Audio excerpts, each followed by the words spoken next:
Iya. Assalamualaikum, Mbak Des. Selamat datang kembali di Guru Gembul Channel. Ini sekarang ada sebuah kehormatan besar buat saya, di mana saya berkesempatan untuk berbincang dengan salah seorang legenda anti korupsi di Indonesia, legenda hidup, Pak Novel Baswedan. Assalamualaikum, Pak Novel. Sudah disapa nih? Halo? Kok hilang? Halo, maaf Gimana tadi saya salah kabarnya? Baik, pencet, Pak? kepencet Oh, yang salah lain pencet. jadi keluar malah. Iya, Pak.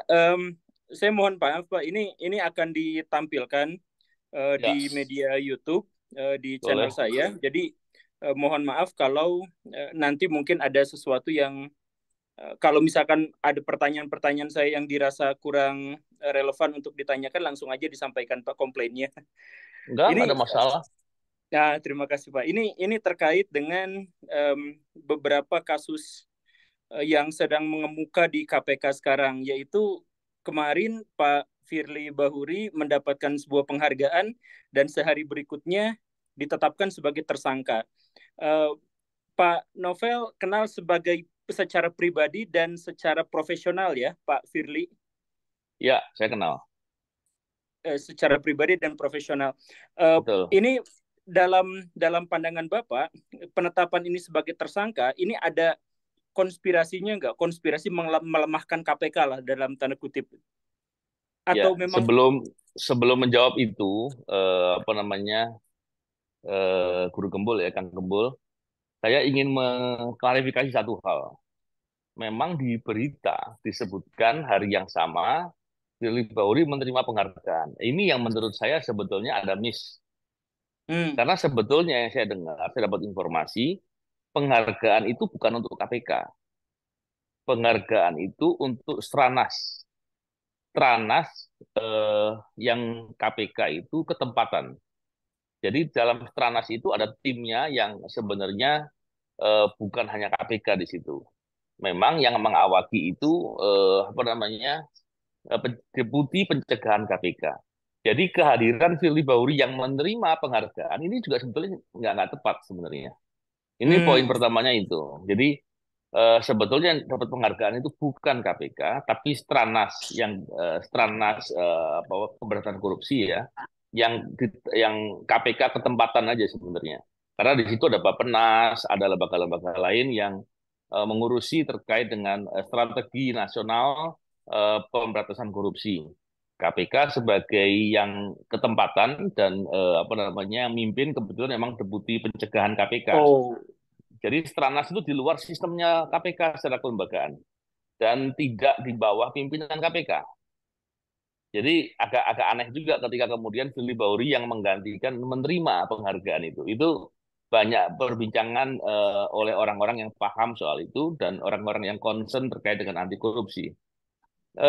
Yang kedua, tentunya kalau kita melihat terkait dengan kemarin apa namanya pengumuman tersangka Firly Bahuri oleh Polda Metro, terkait dengan dugaan perbuatan tindak pidana korupsi pemerasan, memang sebenarnya kan kita sudah lama apa namanya menduga bahkan meyakini Firly Bahuri ini berbuat tidak pidana korupsi dan kebetulan ada korban pemerasan yang berani untuk melapor. Nah, ini menarik karena kalau bicara terkait dengan pemerasan, pemerasan itu jarang sekali orang berani melapor. Bayangkan hmm, kalau pemerasan dalam perkara tidak pidana korupsi, terutama yang dilakukan oleh penegak hukum. Korbannya pasti adalah orang berperkara, betul kan? iya, Dan betul. eh, apa namanya pelakunya adalah penegak hukum yang punya kewenangan memaksa, punya kewenangan terkait dengan penanganan perkaranya. Biasanya kenapa orang kemudian nggak berani melapor? Karena tadi dampaknya bisa menyusahkan dia dan penegak hukum yang memeras ini bisa menggunakan kewenangannya untuk mengintimidasi atau mengancam. Ada Betul. relasi kuasa di sana. Oleh karena itu kita bisa lihat di banyak kasus itu penegak hukum yang memeras jarang sekali yang terjerat. Kenapa? Karena Iya, korbannya nggak berani. Nah di kasus tidak pidana korupsi itu juga diduga banyak apa namanya pemerasan. eh, ya kali ini kita lihat pelakunya justru malah pimpinan KPK, bayangkan. Jadi kalau saya melihat dari prakteknya ini luar biasa. Yang berikutnya gini, Kang Gembul, kalau bicara terkait dengan apa namanya kasus ini, pemerasan dalam tindak pidana korupsi adalah kejahatan korupsi pada level yang tertinggi. Nggak mungkin orang Iya. tiba-tiba punya nyali untuk memeras. Kalau sebelumnya belum terbiasa menerima suap, belum Hmm. terbiasa menerima gratifikasi. Nggak mungkin tiba-tiba. Dan kalau sampai yang diperas itu adalah pejabat di level menteri, itu biasanya eh, memerasnya sudah sering juga gitu. Hmm. Bayangkan, pada level seperti itu, ini kan kasus sudah kasus sangat parah gitu ya. Iya, iya. Ketika kasus separah itu, maka eh, kita ditambah dengan masalah yang berbuat adalah pimpinan lembaga penegak hukum yang tugasnya memberantas korupsi. Jadi Ironi. ya ironi bukan sekedar ironi, udah skandal ini. Kalau kasus menteri yang berbuat korupsi, orang bilang itu big fish. Saya katakan kalau ketua KPK yang berbuat korupsi, apalagi korupsinya perkaranya adalah perkara tidak pidana korupsi yang level tertinggi, ini giant fish. Iya, iya. Jadi ini separah itu. Lalu mungkinkah ini adalah ada skenario atau ada upaya serangan balik para koruptor kepada Firly Bahuri dan lain-lain? Nah, iya. Kita bisa lihat gini Kang Gembul, eh, upaya memberantas korupsi di negeri ini itu yang ngawasi banyak.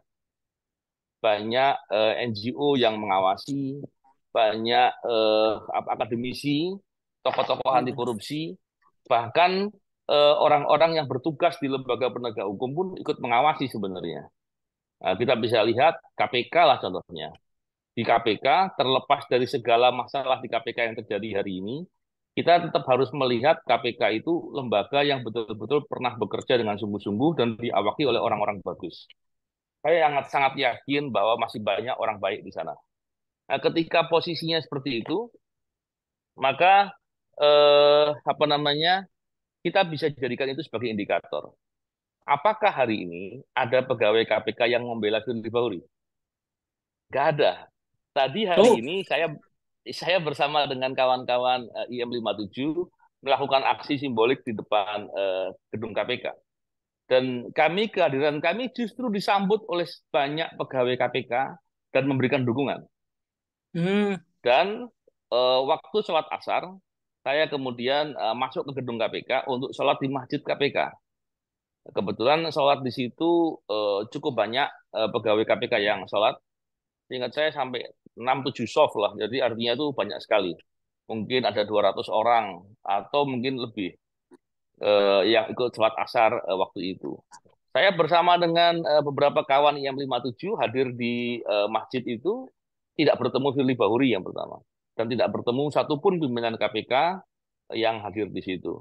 Tapi semua pegawai yang hadir di masjid itu justru mengapresiasi dan memberikan penghormatan kepada kami. Ini Hmm. hal-hal yang bisa menjadi indikator. Kita bisa lihat lagi aktivis anti korupsi. Apakah ada aktivis anti korupsi yang membela Firly Bahuri? Ternyata tidak ada. Kita Oh. juga bisa lihat, kita bisa lihat lagi orang-orang yang dididik oleh KPK sebagai penyuluh anti korupsi (PAK).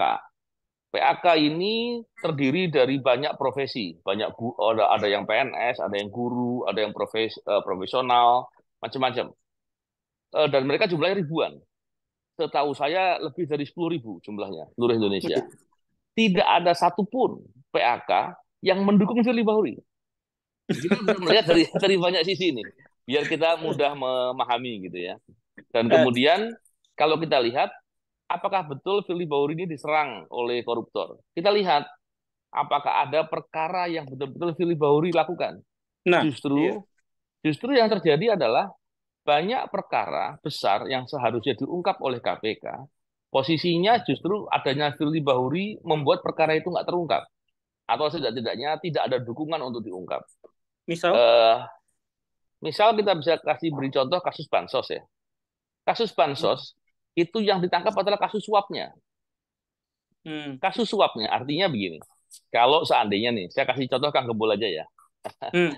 Kalau Kang Gebul jadi menteri Dan kemudian Kang Gembul punya otoritas, punya kewenangan untuk membagikan paket pekerjaan pengadaan apa namanya kantong bantuan sosial yang isinya adalah makanan-makanan atau bahan makanan. Dan itu nilainya 300.000 seandainya. Kemudian Kang Gembul diberi suap seandainya nih ya. Saya berikan contoh Hmm. Kang Gembul biar lebih mudah untuk Iya, iya. menghayati gitu Kang Gembul ya. Jadi Nggak apa-apa, Pak. kalau kemudian Kang Gembul diberikan suap, lalu ditangkap dan ternyata eh, paket-paket pekerjaan itu banyak sekali. Artinya yang diduga memberi suap sebetulnya banyak sumber. Dan yang tertangkap dalam OTT satu, gitu. Atau dua atau Hmm. tiga, saya nggak tahu lebih detailnya. Dan itu nilainya sekitar 15 miliar. Kalau diberikan begitu, lalu paket-paket pekerjaannya itu mestinya pemberi suap itu tidak mungkin kemudian memberi hanya sedekah gitu kan, gitu kan. Dia memberikan uang itu karena punya kepentingan atas paket pekerjaan itu. Dalam Ah, realita pemeriksaan yang dilakukan oleh tim penyidik KPK, kebetulan penyidik KPK yang menangani kasus bansos itu kemudian disingkirkan semua oleh Firly Bahuri dan sekarang tidak ada di KPK. Mereka mendapatkan fakta-fakta bahwa kantong yang seharusnya 300.000 itu hanya atau kebanyakan ya fakta-fakta yang diperoleh hanya senilai 200.000 atau mungkin ada 180.000. Artinya potensi loss-nya sekitar 30%. Bayangkan, hmm. harusnya perkara kerugian keuangan negaranya diusut, tapi tidak dilakukan. Bahkan waktu itu Oh, bahkan waktu itu sudah ketahuan siapa-siapa sih tokoh-tokoh besarnya di balik itu ada gitu. Bahkan kalau diperiksa setidak-tidaknya uang yang dicuri oleh orang-orang itu, orang-orang yang menggunakan kekuasaan dan apa namanya berbuat korupsi itu dikembalikan untuk negara. Kalau perkiraan nilai uangnya berapa? Saya yakin itu senilai 100 triliun. Kenapa? waduh. Karena nilai anggaran semuanya itu 476 triliun dan memang yang untuk pengadaan natura berupa bahan makanan tadi sekitar 120 triliun. Artinya kalau seandainya 120 triliun sebagai apa indikator penilaian, kalau 30% aja kurang lebih sekitar 36 triliun kan begitu ya. Iya. Jadi logika-logika ini yang kita bisa lihat lah untuk memudahkan. Tapi yang terjadi oleh Firly justru yang ditangani hanya perkara suapnya saja, Oh. yang Jadi uang 15 yang hilang miliar tadi tadi. itu nggak ini ya? Nggak diusut. Padahal coba diperiksa di jejak digital. Ini gambar saya nggak hilang ya. Nggak. Ada, Pak. Oke. Jejak digital kita bisa lihat bahwa Firly Bahuri dalam konferensi persnya mengatakan bahwa pelaku tidak pidana korupsi bansos ini akan diusut sebagai perbuatan korupsi dengan ancaman hukuman seumur hidup. Maaf, hukuman mati. Kenapa hukuman mati? Karena berlaku pasal 2 ayat 2 tidak pidana korupsi, yaitu kejahatan korupsi yang merugikan keuangan negara dilakukan pada saat bencana. Ini dilakukan saat bencana. Bencana apa? Bencana pandemi kesehatan yang Iya, banyak iya, orang iya. meninggal dunia. Di mana masyarakat perlu bantuan. Pemerintah membantu, uangnya dibocorin, dirampok begitu. Jadi Hmm. kalau dibilang kejahatan, ini kejahatan yang terberat dan terbesar sedunia. Saya katakan sedunia. Karena belum pernah Extraordinary ya. ada nilai super super extraordinary. Jadi sebesar itu dia janji untuk menangani dengan pasal 2 ayat 2, tapi hanya ditangani kasus suapnya. Suap itu tidak ada satupun pasal yang ancaman hukuman mati. Nah, jadi melihat dari Aduh. sisi itu kan tergambar dengan jelas. Hmm. Itu baru satu, masih banyak lagi yang lain. Kalau saya ceritakan terlalu panjang nanti. Iya, iya. Ini saya aja udah bergidik. Artinya waktu dulu kita kena COVID itu justru dana bantuannya diambil sama orang itu dan kita nggak tahu. Tapi ini ada pertanyaan sedikit menggelitik tadi, Pak. Bapak Ya, tadi bilang bahwa kami tuh sebenarnya sudah lama curiga dan tahu bahwa hmm, Pak Firly Bahuri itu bermasalah atau ya, terlibat kasus korupsi. Kalau ya, dikatakan sudah lama tahu, lalu kenapa tidak bersuara gitu orang-orang di KPK yang tadi katanya kompak ya, itu? ya. Hmm. Bisa dilihat di jejak digital bahwa kami Baik. bersuara sejak tahun 2018 Hmm. dan sampai sekarang suara itu tidak pernah kami kurangi. Kalau dilihat di pemberitaan ratusan bahkan ribuan berita, kami sampaikan terus-menerus sampai hari ini. Hmm. Nah, kita bisa lihat 2018 itu Firly Bahuri masih sebagai deputi penindakan, belum menjadi pimpinan KPK. Saat itu kami mengetahui fakta-fakta yang menggambarkan ada lebih dari 20 perkara tidak berjalan gara-gara, atau paling tidak kami yakin Firly Bahuri membocorkan informasi-informasi penting. Caranya bagaimana? Ketika pegawai sedang atau fungsional, penyelidik atau penyidik sedang mengajukan apa namanya persetujuan untuk melakukan tindakan-tindakan atau melakukan administrasi dalam konteks perizinan-perizinan dalam upaya-upaya paksa, itu oleh yang bersangkutan difoto, dan foto itu kemudian beberapa waktu kemudian bocor. Hmm. Walaupun nggak bisa dibuktikan secara langsung, tapi proses itu kemudian kami bersama-sama dengan sekitar 1.000 pegawai KPK membuat petisi dan melaporkan kepada pimpinan KPK. Kemudian dilakukanlah proses pemeriksaan terhadap yang bersangkutan. Proses itu beberapa sudah mengerucut dan sudah nyaris yang bersangkutan akan diberikan sanksi berat. Karena kan kalau kalau gini ya, logikanya begini. Dalam konteks tidak pidana korupsi berupa pemerasan atau suap, itu kan panjang prosesnya. Nggak mungkin orang tiba-tiba memeras kalau Hmm. tidak mengeluarkan data rahasia dulu. Contoh begini, seandainya saya Iya, iya, memeras iya. Kang Gembul, tentu saya harus tunjukkan sesuatu yang membuat Kang Gembul takut. Kan Takut, begitu. iya. Dengan begitu Betul. Kang Gembul merasa terancam dan kemudian apa namanya eh, bisa saya mintain sesuatu, kurang lebih begitu. Atau Betul. sebaliknya, kalau itu suap, saya berikan contohnya, maaf mungkin kalau Kang Gembul sedang bermasalah dalam perkara di KPK seandainya, saya bocorkan sesuatu bukti, saya bilang ini buktinya loh. Kamu saya bantu tapi tolong beri saya uang juga. Itu suap. Iya. Tapi itu semua dimulai dengan membocorkan dokumen. Dan itulah yang kami ketahui dari ketika deputi. Beliau Bapak Firly Bahuri sebagai deputi penindakan. Dari situ tergambar sekali. Dan prosesnya kemudian komite apa majelis etik di KPK belum sampai membuat keputusan, yang bersangkutan kemudian kembali ke kepolisian, ditarik lah gitu kurang lebih. Dan kemudian prosesnya nggak berjalan. Berapa waktu kemudian Firly Bahuri mengajukan diri menjadi pimpinan KPK. Oh. Di proses itu pun kami wadah pegawai KPK menyampaikan informasi-informasi tadi kepada panitia seleksi. Hmm. Panitia seleksi kami beritahu, tapi ternyata informasi yang kami sampaikan tidak digubris dan tidak digunakan. Bahkan panitia seleksi justru berbicara bahwa tidak terlalu melihat penting integritas kalau kami pandang, paling tidak penilaian kami seperti itu. Tapi Hmm. dia panitia seleksi ini justru berbicara terkait dengan radikalisme, dengan isu-isu yang sebetulnya tidak ada gitu. Iya, Atau iya, bisa iya. dibilang framing atau mengada-ngada. Dia bicara Saya masih itu. ingat itu bikin soal-soal itu ya, yang Ah, bikin soal TWK ujian masuk itu KPK belakangan. itu ya. Itu Oh, belakangan. itu belakangan. Setelah setelah jauh setelah itu baru 2021. Nanti saya bisa jelaskan. Ini saya baru bicara 2019.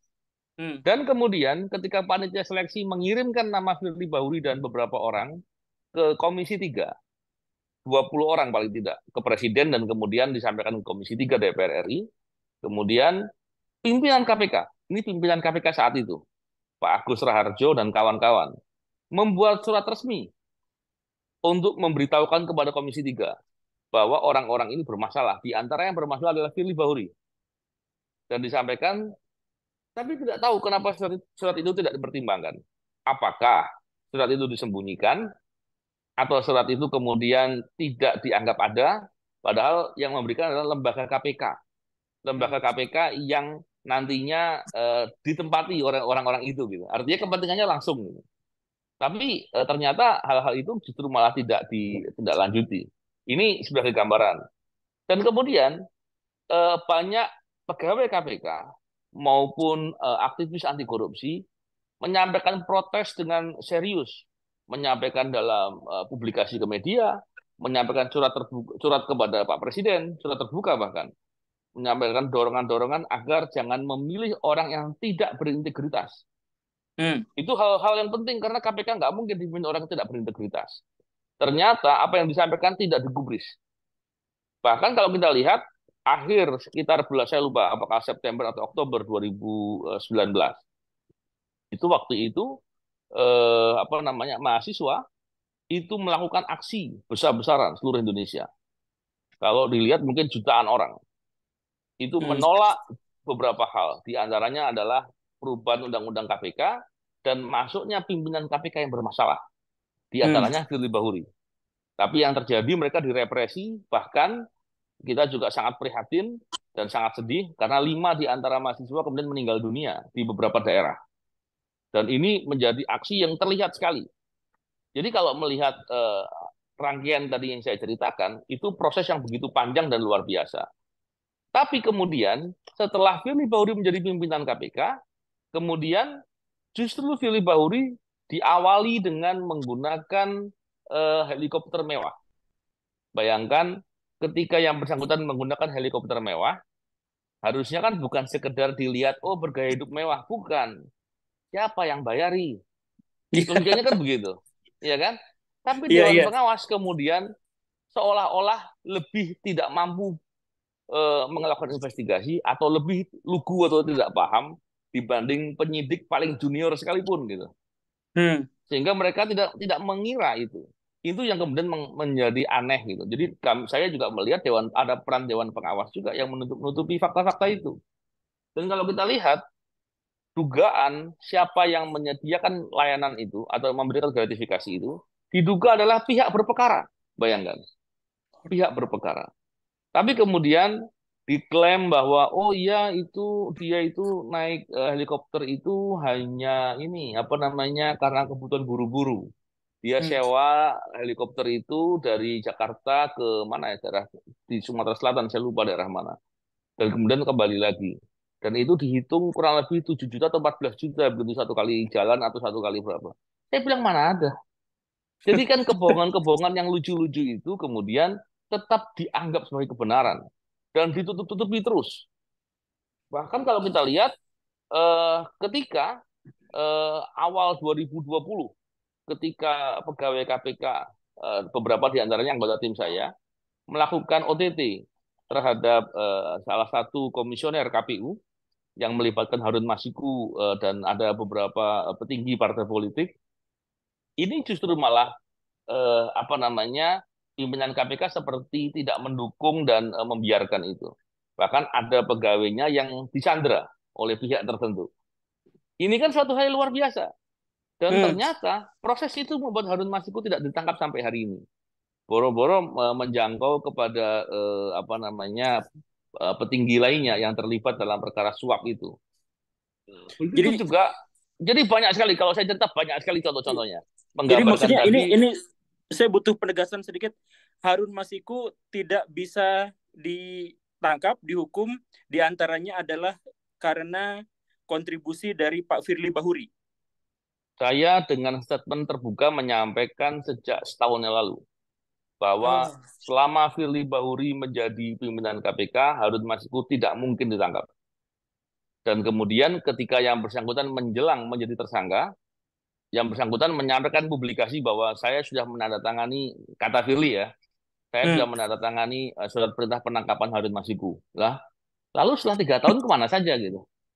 Dan nggak masuk akal gitu, nggak masuk akal. Jadi dia Eh, sekedar membuat seperti itu untuk menjawab tudingan-tudingan orang gitu. Jadi gambaran-gambarannya begitu terang, begitu apa namanya nyata, dan orang semua mestinya bisa melihat bahwa ini masalah yang sangat serius dan dilakukan dengan vulgar gitu. eh, Pak, saya mohon maaf, saya sama sekali tidak berusaha untuk meremehkan Bapak atau semacam itu, tetapi maksud saya video ini akan tayang di channel YouTube dan akan Ya. disaksikan oleh banyak orang. Maksudnya ini informasi ini yang sebenarnya secara bagian-bagian detail itu benar-benar mengejutkan. Ini apakah memang bisa dipertanggungjawabkan dan bukti-buktinya ada? Gini, apa yang saya sampaikan itu bukan investigasi. Kalau seandainya ditanya bukti-buktinya, berarti kan proses investigasi. Hmm. Jadi yang saya katakan adalah kebenaran fakta yang dikonfirmasi oleh banyak orang, yang diketahui dan jelas, dan itu saya pertanggungjawabkan. Tapi Baik. kalau ditanya bukti-bukti, artinya saya disuruh melakukan investigasi. Kan Oke. saya butuh kewenangan dulu, baru Iya, saya iya, bisa betul. lakukan. Kalau saya nggak punya kewenangan, saya nggak bisa lakukan untuk cari bukti-bukti. Baik. Nah, tapi apa Eh, yang saya katakan, saya pertanggungjawabkan. ya, insya Allah lah Pak. Saya benar-benar percaya soal itu Pak. Tapi ini Ya, kita kembali ke topik ini. Tadi Bapak mengatakan bahwa Pak Firly Bahuri itu memang sudah sangat bermasalah bahkan sebelum diajukan sebagai calon pimpinan. Udah ya, sampai keluar dari KPK, masuk ke polisi, kemudian kembali lagi sebagai ini. Kemudian sudah berkali-kali orang-orang KPK dan para aktivis penggiat anti korupsi juga udah komplain, udah ngirim surat, udah berkali-kali, tetapi tidak digubris, diabaikan. ya, Apakah maksud Bapak ini menjurus pada ada satu kelompok mafia besar yang melindungi Pak Firly? ya. Kembali lagi begini. Kalau bicara seperti ini, tentunya kita bicara terkait dengan pemahaman dan apa namanya anggapan. Kalau bicara terkait dengan pembuktian, contohnya saya bilang ada, apakah saya dibebani pembuktian, kan begitu kan? Iya, Apakah mampu membuktikan? Sama seperti saya katakan kepada Kang Gembul. Kang Gembul, apakah sekarang sedang bernafas? Kang Gembul iya, bilang, iya bernafas. Coba Anda buktikan kalau Anda sedang bernafas. Apakah yang diserap oksigen? Jadi kadangkala menyampaikan pembuktian ini, kadangkala ada hal-hal yang memang apa lazim, ada kalanya yang sebetulnya tidak konteksnya seperti itu. Tapi saya katakan begini, dalam logika saya, seandainya ada orang yang bisa melanggar hukum dengan terang-terangan, melakukan tindakan yang sewenang-wenang dan dibiarkan, itu hanya mungkin apabila dia ada yang backup. Kalau hmm, dia tidak di backup, tidak mungkin dan tidak logis. Nah, itulah yang gambarkan. Jadi bicara terkait dengan hal tersebut, tentu kita sedang berbicara bahwa eh, hanya mungkin terjadi kalau Firly Bahuri berbuat begitu, ada pihak lain yang membackup atau menggunakan dia sebagai alat. Ini yang mestinya kita harus lihat. Karena kalau dilihat KPK-nya, KPK itu lembaga yang bertugas memberantas korupsi. Di sisi lain, KPK juga bisa digunakan sebagai senjata untuk kepentingan politik, untuk kepentingan mencari uang, memeras, menerima suap, bahkan apa namanya memainkan perkara begitu ya. Itu juga bisa begitu. Jadi apakah dia digunakan ini untuk kepentingan politik atau mencari uang? Saya nggak tahu. Tapi dalam logikanya mestinya demikian, gitu, apa, Kang Kebul. apakah dengan demikian berarti KPK tidak lagi bersih? Gini, kalau bicara bersih, tentu relatif. KPK pertama kali berdiri ada orang penyidik yang ditangkap. Oh, Tapi waktu itu yang nangkap KPK dan hukumannya berat dan semuanya betul-betul menyatakan sikap untuk memerangi betul. Begitu juga dengan beberapa waktu kemudian ada orang pegawai KPK yang menjual barang bukti. Ditangkap, diusut, dicari semuanya dan diberikan tindakan yang keras. Hukumannya ditambah sepertiga bahkan. Seperti itu. Hari ini kita bicara terkait dengan KPK mulai dari kasus Robin. Jadi kalau Guru Gembul nanti searching, lihat kasus Robin, itu kasus penyidik Polri yang ada di KPK, tentunya oknum dari Polri, hmm, dia itu berbuat diduga memeras dan menerima suap. Dan waktu itu saya bersama teman-teman yang menemukan dan melaporkan yang bersangkutan. Dan kemudian diproses dan diberikan sanksi berat. Dan kepada yang bersangkutan itu ternyata telah melakukan perbuatannya dengan membocorkan data-data atau informasi-informasi yang dengan itu dia menerima uang sekitar 11 miliar. Bayangkan, ini anak baru, saya pun tidak kenal, tidak pernah komunikasi dengan anak ini. Bayangkan, bisa seperti itu. Bagaimana kalau dia punya power lebih besar? hmm. Kan itu gambarannya. Terus Iya, ternyata di persidangan si siapa tuh namanya tadi Robin, dia ini kemudian mengatakan bahwa ada diduga pimpinan KPK yang terlibat, ada orang lain yang terlibat juga. Dia mau meminta untuk diberi kesempatan justice kolaborator menerangkan itu. Ini Hmm. eranya Firly ya, ini eranya Firly. Kalau tadi yang dua, eranya sebelum ada Firly jadi pimpinan KPK, bahkan belum jadi deputi rasanya. Kalau melihat contoh tadi Robin, itu tidak diusut. Bahkan KPK seperti tidak tertarik atau tidak ingin cari tahu. Dahsyat.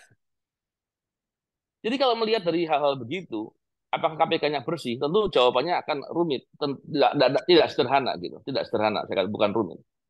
Kalau hari ini kita juga bisa di searching apa namanya ada eh, rutan KPK yang diduga memeras dan pengumpulan uang sampai sekitar ada yang bilang 4 miliar, ada yang bilang 6 miliar. Itu bukan uang kecil dan bukan sekedar itu. Ada diduga istrinya dari tahanan dilakukan pelecehan oleh petugas tahanan. Bayangkan, dibilang bahwa itu suka sama suka. Dia nggak berpikir bahwa ada relasi kuasa di situ. Tahu nggak siapa yang membuka itu ke publik? Saya yang membuka. KPK tidak membuka sama sekali ke publik. Bahkan sampai hari ini setahu saya orang-orang yang berbuat itu tidak dipertanggungjawabkan hukum pidana kepada yang bersangkutan. Artinya ini masalahnya serius. Jadi kalau bicara apakah KPK hari ini bersih, tentu saya bisa katakan bahwa kebusukan itu hadir dari kepala.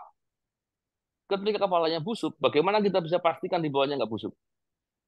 Iya. Bagaimana bisa di KPK yang dulu itu masalah konflik of interest itu dijunjung tinggi. Jangan sampai terjadi konflik of interest, masalah yang sangat serius. Terus adanya zero tolerance, tidak ada toleransi apapun, tidak akan bersikap permisif. Sesama pegawai saling melaporkan itu hal yang sangat biasa. Tidak ada dilaporkan terus kemudian baper gitu, tidak biasa.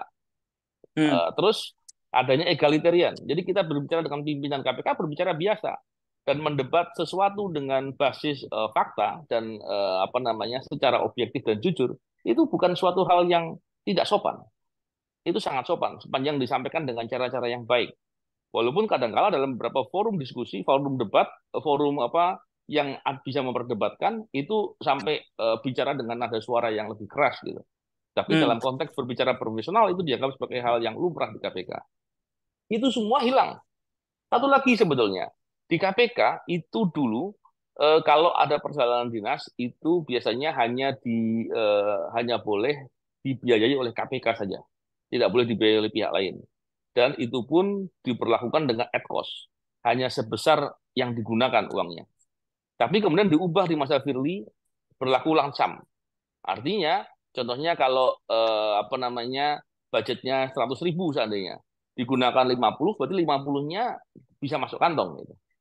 Itu diubah. Dan dulu kami kalau perjalanan dinas tidak pernah mau dibayari apapun karena semua apa namanya bayar sendiri. Bahkan banyak di antaranya sampai hadir pun suatu acara minum kita bawa sendiri. Minum air mineral kita bawa sendiri. Tapi itu diubah dan kemudian kita boleh menerima bayaran, kita boleh dijamu, saya yakin juga dijemput juga boleh gitu. Dan kemudian itu menjadi masalah contohnya ketika ada acara sosialisasi anti korupsi. Kalau yang ngundang adalah contohnya lembaga yang punya pembiayaan besar, pasti menjadi berbeda ketertarikannya dengan yang ngundang adalah contohnya organisasi masyarakat yang pembiayaannya sangat kecil. Kenapa? Karena pembayarannya dilakukan oleh pihak yang mengundang. Iya. Hal-hal begitu kan sebetulnya value-value yang diubah. Dan kemudian problemnya peran pengawasan dari pegawai dihilangkan. Padahal dulu dengan adanya PP 63 tahun 2005 itu tentang kepegawaian dibolehkan membentuk wadah pegawai dan wadah pegawai diantaranya mungkin wadah pegawai atau apa namanya itu organisasi pegawai ya di dimanapun biasanya hanya bicara soal hak. Tapi wadah pegawai KPK tidak memperjuangkan haknya pegawai dan menjaga agar KPK sesuai dengan tujuan pembentukannya. Hmm. Ini dahsyat gitu. Tapi kemudian itu semua dihilangkan. Bahkan pegawai kalau sampai bersikap dan mengkritisi itu bisa dipindahkan dengan tanpa persetujuan yang bersangkutan, dipindahkan saja. Hmm. Sifatnya perintah, given aja. Eh, Nah, ini hal-hal begitu kan menjadi apa ya? Merusak value-value baik. Dan kemudian itu menjadi masalah ketika orang-orang yang menjaga integritas kemudian dihadapkan dengan perintah-perintah atau situasi-situasi yang nggak normal. Gitu, Kang Gembul. Se ini Pak, sejujurnya Bapak tadi berbicara itu bikin saya drop. Jadi kita berbicara sesuatu yang agak normatif aja lah Pak. Ini di penghujung obrolan kita karena Iya, juga iya. enggak. Nah, jadi maksudnya gini, kemarin lalu itu rakyat Indonesia itu merasa benar-benar dikecewakan dan merasa Hmm, hilang harapan ketika kepolisian itu punya skandal besar di mana hmm, propamnya ya, polisinya polisi itu ternyata punya kasus yang sangat besar. Dan sekarang KPK yang justru juga sangat dicintai dan diharapkan oleh ya, masyarakat Indonesia untuk membereskan masalah korupsi, itu juga kena skandal ultra apa itu tadi yang ultra yang sangat-sangat besar itu, yang giant fish itu. Nah, um, ini pertanyaan yang kecil dulu, Pak. Seandainya Pak Firly akhirnya bisa mengundurkan diri atau dimundurkan atau dilengsarkan atau bahkan misalkan dihukum seberat-beratnya dengan berbagai alasan, dengan alasan-alasan yang tadi maksudnya, apakah nanti pengganti di KPK itu sehat atau masih terkontaminasi oleh kejahatan-kejahatan itu, Pak? ya. Begini Kang Gembul.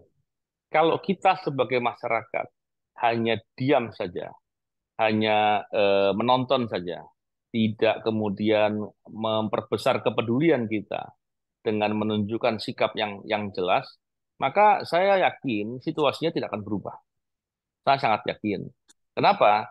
Karena orang-orang yang ingin praktik korupsi tetap eksis, tetap bisa aman, mereka akan berupaya sekuat tenaga agar KPK pada posisi yang buruk, lembaga-lembaga penegak hukum pada posisi yang buruk, sehingga mereka bisa leluasa atau mempunyai keyakinan bahwa tidak akan ditangkap, kalaupun ditangkap bisa diurus untuk ditutupi.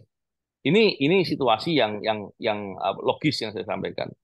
Dan kalau kita bisa lihat bahwa tadi yang Kang Kebul sampaikan kasus Sambo gitu ya, terus kasus apa namanya KPK, kita bisa lihat hari ini indeks kepercayaan masyarakat kepada KPK itu menjadi paling rendah di antara para penegak hukum. Bayangkan, ini Iya. bisa dicek, ini bisa dicek. Ini hasil survei yang dilakukan secara independen dan gambarannya seperti itu. Lalu ketika kepercayaan masyarakat sudah sangat rendah, ditambah dengan kasus Firly, bayangkan seperti apa. Yang celakanya lagi adalah Indonesia hari ini indeks persepsi korupsi kita itu 34 dari angka 100. Saya mau cerita bahwa 2014 indeks persepsi korupsi kita juga 34. Meningkat, meningkat, meningkat sampai sekitar 2017 itu nilainya 2018 lah rasanya. Itu sampai 40 atau 41. Dan kemudian turun lagi setelah Firly menjadi pimpinan KPK sampai hari ini di angka 34. Dan posisi kita di bawahnya Timor Leste. Artinya sangat buruk sekali. Indeks persepsi korupsi bukan hanya angka-angka, Kang Gembul. Iya. Ini berhubungan dengan kepercayaan dunia kepada Indonesia. Ini berhubungan dengan investasi. Ini berhubungan dengan pilihan investor apa atau dunia usaha.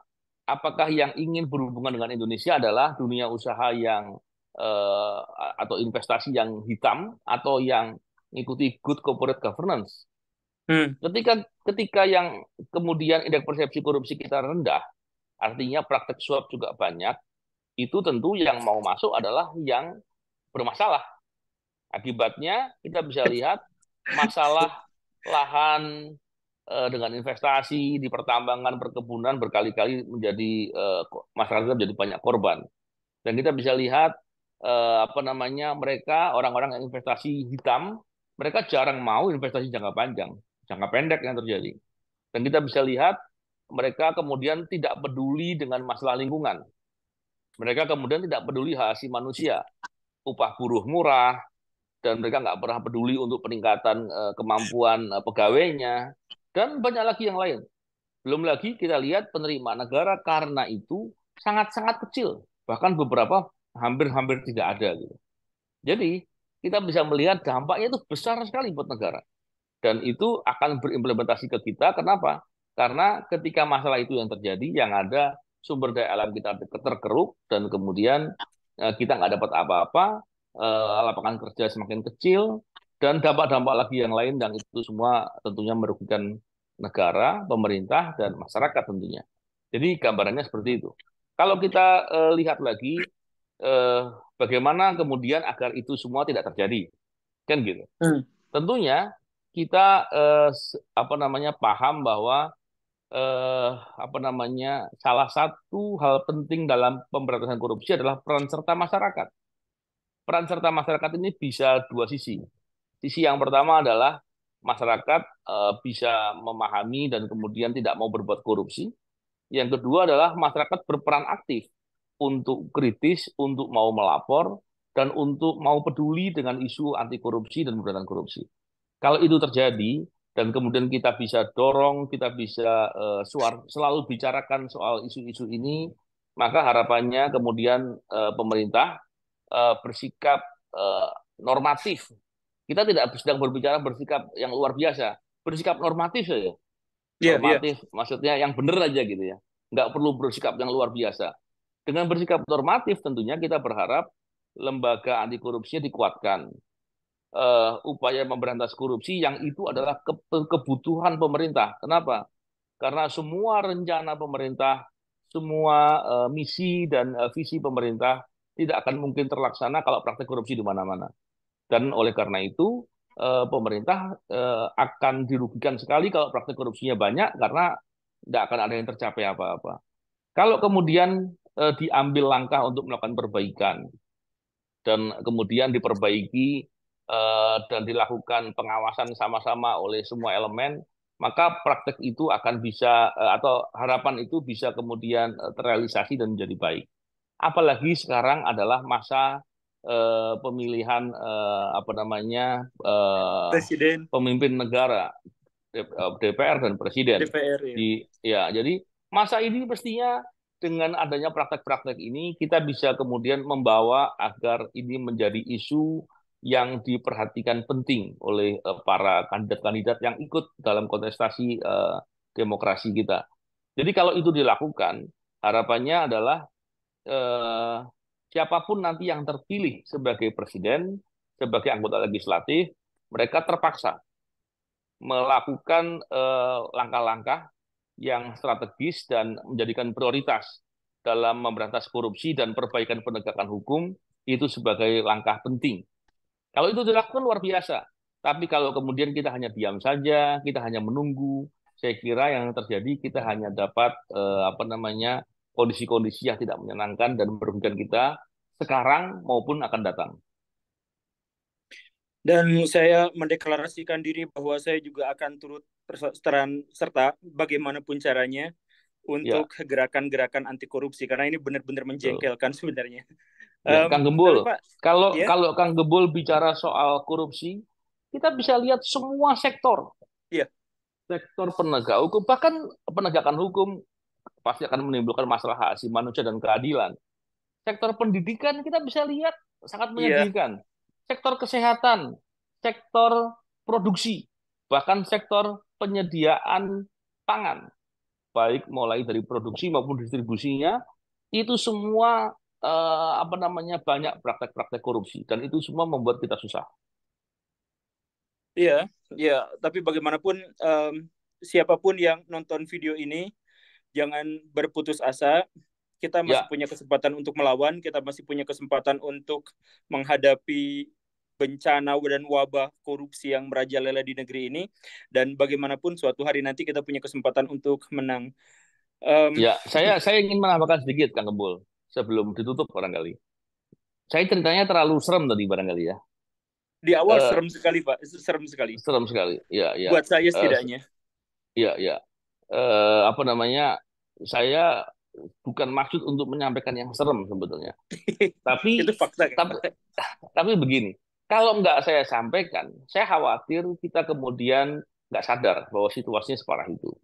Dan Iya. apa namanya, dengan menyampaikan yang ada itu, saya juga perlu menyampaikan sebagai penutup bahwa apa namanya kita harus terus meletakkan harapan yang setinggi-tingginya.